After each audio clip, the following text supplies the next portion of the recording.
नमस्कार, जय भारत, जय हिंद, वंदे मातरम। साथियों, हम पढ़ रहे थे भारत का भौतिक स्वरूप और उसमें चल रहा था अपना प्रायद्वीपीय पठार।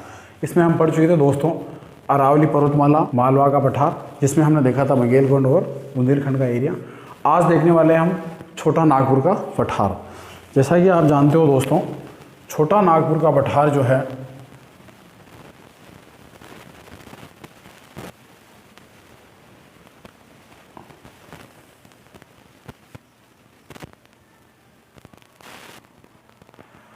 ये अपने झारखंड का जो एरिया है उसमें पड़ता है। इसका कुछ हिस्सा छत्तीसगढ़ को छूता हुआ जाता है। ऊपर देखा जाए तो अगर बिहार में भी कुछ जो है इसका हिस्सा टच होता है और कुछ पश्चिम बंगाल को टच करता है। इसके इस तरफ थी अपनी अरावली पर्वतमाला। यहाँ अरावली के पास में था अपना मालवा का पठार।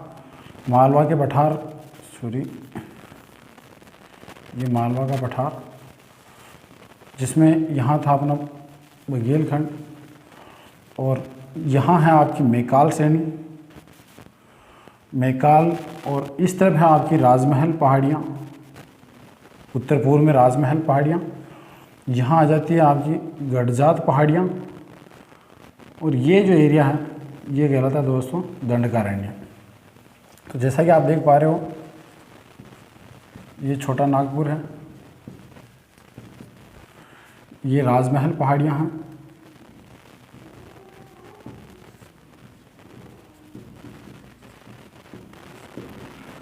ये आपकी गडजात पहाड़ियाँ हैं,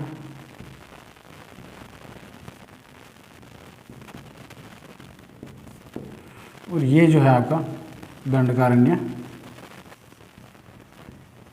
पठार या दंडकारण्य क्षेत्र कहलाता है। ये इधर मैकाल श्रेणी है, ये मैकाल है, ये आपका मालवा आ गया, ये आपका बघेलखंड।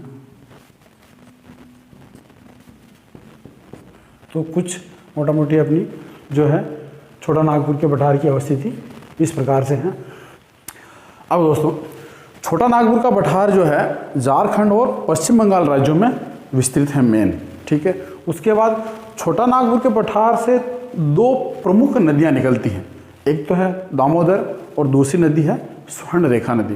दामोदर नदी जो है बीचों बीच ब्रज घाटी से होकर के गुजरती है और आगे हुगली नदी में मिल जाती है। मतलब इस प्रकार से यूँ देखो आप, बिल्कुल इसके बीचों बीच निकलती हैं और आगे ऊपर से आने वाले गंगा की जो शाखा है हुगली, उसमें मिल जाती है। तो इस प्रकार से दोस्तों दामोदर नदी जो है छोटा नागपुर पठार को दो स्पष्ट भागों में बांटती है। इसका उत्तरी भाग जो है दोस्तों कहलाता है हजारीबाग का पठार। क्या कहलाता है? हजारीबाग।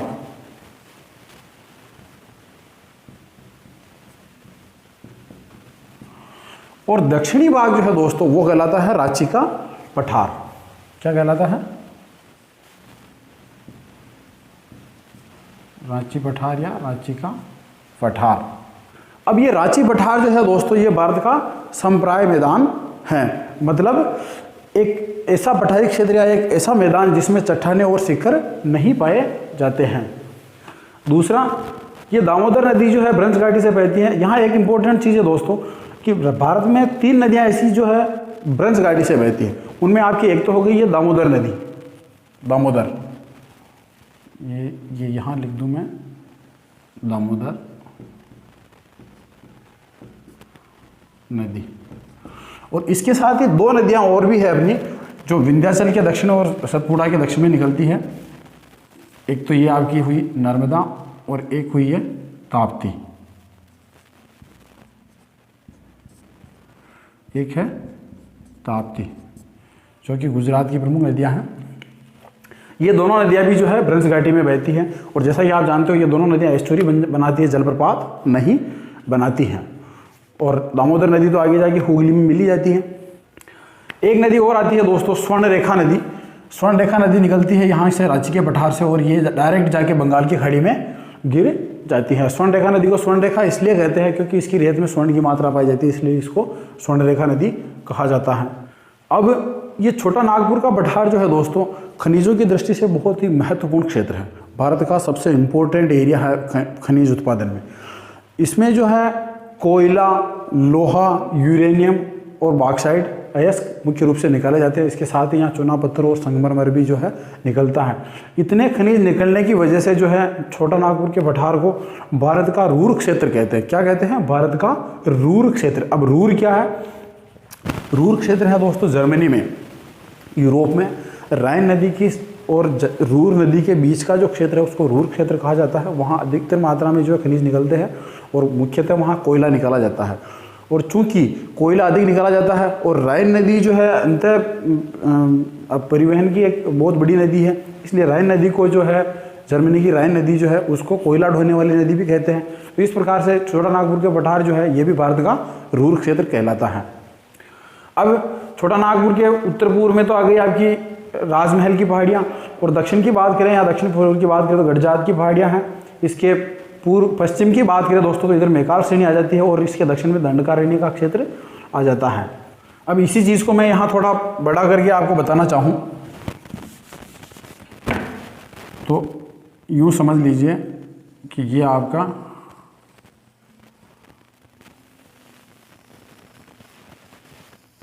छोटा नागपुर का पठार है। इसके इस तरफ है दोस्तों मैकाल श्रेणी, यहाँ है आपकी राजमहल पहाड़ियाँ, ठीक है, यहाँ है आपकी गडजात पहाड़ियाँ, महानदी का क्षेत्र, और फिर इधर नीचे जो है ये एरिया आ जाता है दंडकारण्य। इधर मालवा का पठार और फिर बघेलखंड का पठार आ जाता है इस तरफ। अब आप देख पा रहे हैं यहाँ से एक नदी निकली, दामोदर नदी। कौन सी? दामोदर नदी। इसने इसको दो भागों में बांटा। इसका ऊपरी भाग तो कहलाया हजारीबाग,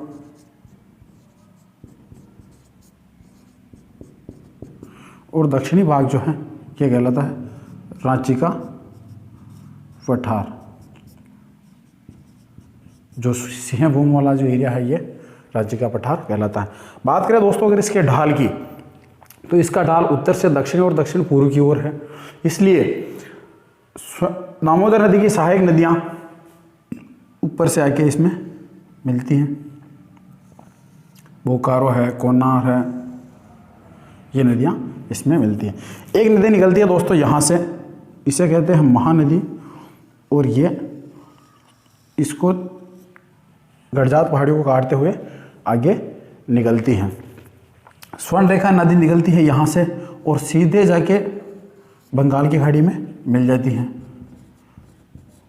स्वर्ण रेखा, और ये हो गई आपकी महानदी। महानदी ये एक मैदानी क्षेत्र है, बिल्कुल समप्राय मैदान है। और इधर आ गया आपका इस तरफ बघेलखंड का पठार। कौन सा? बघेलखंड पठार। अब बात करें दोस्तों इसकी स्थिति और विस्तार की, तो जैसा कि ये जो आप देख पा रहे हो छत्तीसगढ़ में है मेन तो, और कुछ एरिया पश्चिम बंगाल में भी है और झारखंड में भी है। इसकी अगर औसत ऊंचाई की बात करें दोस्तों तो इसकी औसत ऊंचाई है 650 मीटर। औसत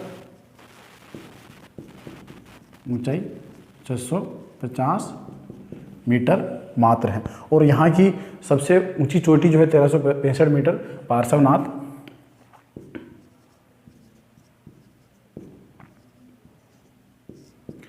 (1350 मीटर। यह है गिरिडीह में, गिरिडीह में इसकी जो है सर्वोच्च चोटी पड़ती है। अब यहाँ की मिट्टियों की बात करें दोस्तों तो ये पहाड़ी एरिया जो है यहाँ पे जो है एक तरह से लावा मिट्टी पाई जाती है, लावा मिट्टी। इसके साथ ही रांची के पठार की बात करें दोस्तों तो यहाँ स्वर्णरेखा नदी का अफवाह और यहाँ ये सिंहभूम वाला जो एरिया है, इस एरिया में धारवाड़ चट्टानें पाई जाती हैं। क्या है? धारवाड़ चट्टानें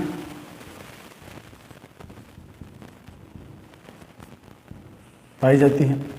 और इसी प्रकार से दामोदर नदी घाटी क्षेत्र जो है ये पूरा, इसके दोनों ओर यहाँ घोड़वाना चट्टानें पाई जाती हैं। कोयला क्षेत्र है ये, यहाँ से कोयला निकलता है, यहाँ से गोंडवाना चट्टानें पाई जाती हैं। ऊपर का क्षेत्र जो है ये आर्कियन चट्टानें पाई जाती हैं। किसमें? हजारीबाग में। हजारीबाग में आर्कियन चट्टानें पाई जाती हैं हजारीबाग वाले क्षेत्र में। और ये क्षेत्र जो है यहाँ का पूर्वी क्षेत्र, ये भी लावा निर्मित है, पलामू कहलाता है, ये भी लावा निर्मित है, लावा निर्मित है। और ये कहलाता है यहाँ पलामू क्षेत्र, पलामू। अब बात करें दोस्तों अगर यहाँ की नदियों की, तो ये तो दामोदर हुई, ये है इसकी बराकर नदी, ये हुई बोकारो, और ये है कोन्नौर या कोनार नदी। ठीक है, ये स्वर्ण रेखा नदी हो गई। एक नदी निकलती है यहाँ से वैतरणी, और एक निकलती है ब्राह्मणी नदी। कौन सी? वैतरणी और ब्राह्मणी नदी, ये भी जो है इस एरिया से निकलती है। इसका जो है ढाल दक्षिण पूर्व की ओर है। ये इसकी इम्पोर्टेंट नदियां हैं। अब इम्पोर्टेंट चीज आती है दोस्तों दामोदर नदी घाटी। दामोदर नदी यहाँ की मुख्य नदी है, और जिस प्रकार से अमेरिका की टेनेसी नदी घाटी परियोजना है, अमेरिका में एक मिसिसिपी नदी की सहायक नदी है टेनेसी नदी, वहाँ जो है उस नदी के ऊपर बाढ़ आया करती थी, इसलिए वहाँ एक परियोजना बनाई गई, जल विद्युत परियोजना। उसी के आधार पर भारत में सबसे पहली अगर नदी घाटी परियोजना बनी तो वो थी दामोदर नदी घाटी परियोजना, और सबसे बड़ी परियोजना है। 1948 में ये बनी थी, और उसी के तहत टेनेसी नदी घाटी के तहत ही यह जो है इसमें बनाई गई, जिसके तहत इसमें बांध बनाए गए हैं। इसमें बनाए 4 बांध, एक यहाँ जहाँ पे ये आपकी बराकर नदी मिलती है, एक बराकर नदी पे बनाया, एक बोकारो पे बनाया, एक कोनार नदी पे बनाया। कोनार नदी पे जो बांध बना हुआ उसका नाम ही कोनार है, कोनार बांध है। फिर इस पे बनाया एक पंचेत बांध, इस पे बनाया तलैया, और यहां जो है ये बांध ये कहलाता है मेथेन बांध, मेथेन बांध। जहां पे ये नदी मिलती है यहाँ, वहां पे मेथेन बांध बनाया। ये 4 बांध बनाए, जिसकी वजह से जो है यहाँ पे पानी को रोका गया, जिससे यहाँ जल विद्युत का उत्पादन भी हो रहा है और सिंचाई के लिए भी जो है जल की उपलब्धता हुई है। इस प्रकार से ये नदी जो किसी समय बंगाल का शोक कहलाती थी, आज बंगाल की जीवन रेखा कहलाती है। मतलब बंगाल की काया पलट हो गई इस नदी की वजह से, क्योंकि दोस्तों जैसे ही ये नदी इस पठार को क्रॉस करके आगे बढ़ती है, तो चूंकि बंगाल का क्षेत्र मैदानी क्षेत्र है और इससे नीचा है, इसकी हाइट दोस्तों 650 मीटर एवरेज है, और बंगाल का क्षेत्र नीचा क्षेत्र है और जलोढ़ मैदान पाए जाते हैं, इसलिए यहाँ का पानी जो है जाता था और वहाँ बाढ़ आ जाती थी। चूँकि आप जानते हो कि ये लावा निर्मित क्षेत्र हैं, चट्टानें पाई जाती है, जिससे पानी जमीन में नहीं उतर पाता है, मतलब भूगर्भ में नहीं उतर पाता, और पानी बह के नदी के द्वारा आगे बढ़ जाता है, जिससे बंगाल में बाढ़ आ जाती थी। ये बांध बने, ये नदी घाटी परियोजना बनी, उसके बाद में जो है बंगाल में बाढ़ की समस्या खत्म हो गई, उसका निवारण हो गया, और वहाँ जो है अच्छी खासी सिंचाई होने लगी और जल विद्युत का भी उत्पादन हुआ। और सबसे बड़ी चीज़ मतलब वहाँ अन्न भंडार की किसी प्रकार की कोई कमी नहीं रही, मतलब, और उसे हम अन्न का कटोरा भी कहते हैं इस एरिया को। एक तो पंजाब वाले को कहते हैं, एक इस एरिया को कहते हैं अन्न का कटोरा। उसका कारण यही है क्योंकि यहाँ जो है बड़े बड़े बांध बनाए गए हैं। अब बात करें दोस्तों अगर खनिज पदार्थों की, तो जैसा कि हम जानते हैं छोटा नागपुर का पठार जो खनिजों का अजायब घर कहलाता है। तो यहाँ से जो खनिज निकलने वाले हैं उनमें सबसे इम्पोर्टेंट है आपका अब्रक, मतलब माइका, लोह अयस्क, संगमरमर भी निकलता है, बॉक्साइट भी निकलता है, और सबसे इम्पोर्टेंट चीज़ है वो दोस्तों वो है कोयला। तो मैं इसको मिटा के बताता हूँ आपको कहाँ से क्या निकलता है।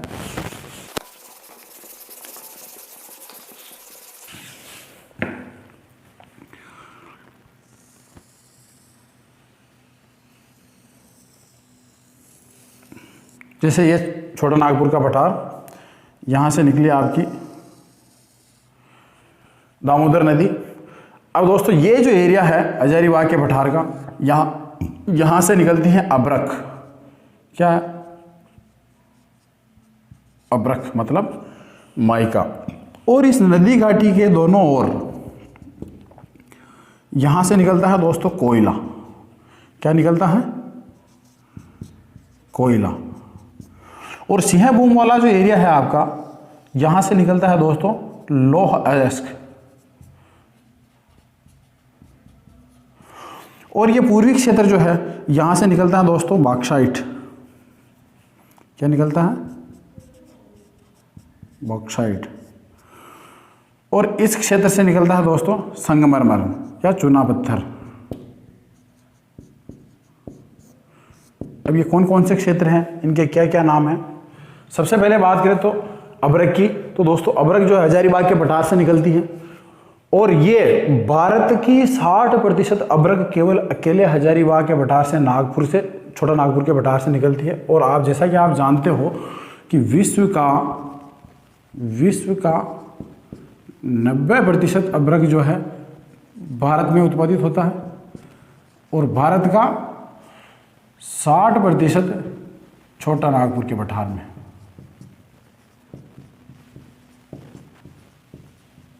क्या है ये? अब्रक। अब्रक का उत्पादन। जैसा कि आप जानते हो अब्रक एक इम्पोर्टेंट खनिज है जो कि तापरोधक भट्टियों में और इलेक्ट्रॉनिक उपकरणों में और पेंट बनाने में इसमें काम आता है। अब बात करें दोस्तों अगर कोयला क्षेत्र की, तो जैसा कि आप देख पा रहे हो दामोदर नदी घाटी क्षेत्र आपका आ गया जहाँ से कोयला निकलता है। इसके अलावा राजमहल की पहाड़ियाँ जो है यहाँ से भी कोयला क्षेत्र निकलता है। इसके अलावा रानीगंज, जरिया और धनबाद, बोकारो। क्या है इसमें? रानीगंज, बोकारो इंपॉर्टेंट खाने हैं, ये पूछा जाता है ये कहाँ से निकलता है, तो बोकारो, राजमहल, इन क्षेत्रों से क्या निकलता है? कोयला। इसके अलावा धनबाद है, राजगढ़ है, गिरिडीह क्षेत्र जो है यहाँ से भी जो है कोयला निकलता है। अब बात करें दोस्तों अगर लौह अयस्क की, तो लौह अयस्क जो है आपका वो निकलता है सिंहभूमि क्षेत्र से, इसको सिंहभूम कहते हैं। इसके अलावा क्योंझर, क्योंझर नाम आपने सुना होगा, क्योंझर, मयूरभंज, क्योंझर, मयूरभंज, इन क्षेत्रों से जो है लौह अयस्क निकाला जाता है। और ये हेमेटाइट किस्म का लौह अयस्क जो है दोस्तों यहाँ से निकाला जाता है। बात करें दोस्तों कि बॉक्साइट की, तो ये निकलता है सिर्फ पश्चिमी छोटा नागपुर के पठार से, यहाँ से केवल जो है बॉक्साइट खनिज निकाला जाता है। और एक इंपॉर्टेंट खनिज यहाँ दोस्तों और है, जिसे आप आणविक खनिज भी कहते हैं हम, यूरेनियम, वो है जादूगोंडा की खानों से निकाला जाता है छोटा नागपुर के पठार से ही, लेकिन अभी उसका जो है व्यावसायिक उत्पादन नहीं हो रहा है। तो ये थे दोस्तों यहाँ के कुछ खनिज। अब बात करें अगर दोस्तों महानदी बेसिन क्षेत्र की, गडजात पहाड़ियों की और दंडकारण्य की, तो जैसा कि आप जानते हो महानदी जो है मैकाल श्रेणी से निकलती है। यहाँ आपकी मैकाल श्रेणी है और यहाँ से आपकी महानदी निकली और ये डायरेक्ट जाके इधर बंगाल की खाड़ी में गई। ये यहाँ गडजात पहाड़ियों को पार करके निकलती है, मतलब गडजात पहाड़ियों को काटती हुई महानदी जो है आगे बंगाल की खाड़ी में गिरती है। दूसरा, महानदी क्षेत्र भी एक कोयला क्षेत्र है और ये गडजात पहाड़ियाँ जो हैं, यहाँ का सर्वोच्च शिखर जो है दोस्तों महेंद्रगिरी, आपने नाम सुना होगा, महेंद्रगिरी जो चोटी है यहाँ की सर्वोच्च चोटी है और ये भी एक कोयला क्षेत्र है। तलचर खान जो है उड़ीसा में, यहाँ पड़ती है एक खान तलचर,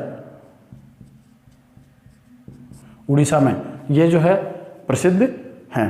फिर बात करें दोस्तों अगर दंडकारण्य पठार की, दंडकारण्य का जो क्षेत्र है, दंडकारण्य पठार की बात करें दोस्तों, तो यह छत्तीसगढ़ और आंध्र प्रदेश में फैला हुआ है। यहाँ छत्तीसगढ़ का एरिया आ गया, नीचे आंध्र प्रदेश का एरिया आ गया।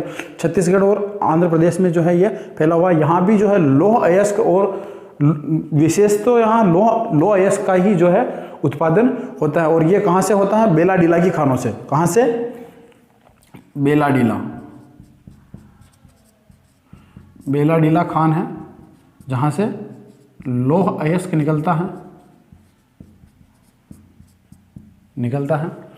ये जो है दंडकारण्य पठार की बात है। और अगर बात करें इसके क्षेत्र की, तो इसमें आता है एक तो कालाहांडी, एक आता है आपका मलखानगिरी, और एक आता है आपका बस्तर वाला क्षेत्र। ये पठार जो है ये भी आपके दंडकारण्य क्षेत्र में आते हैं।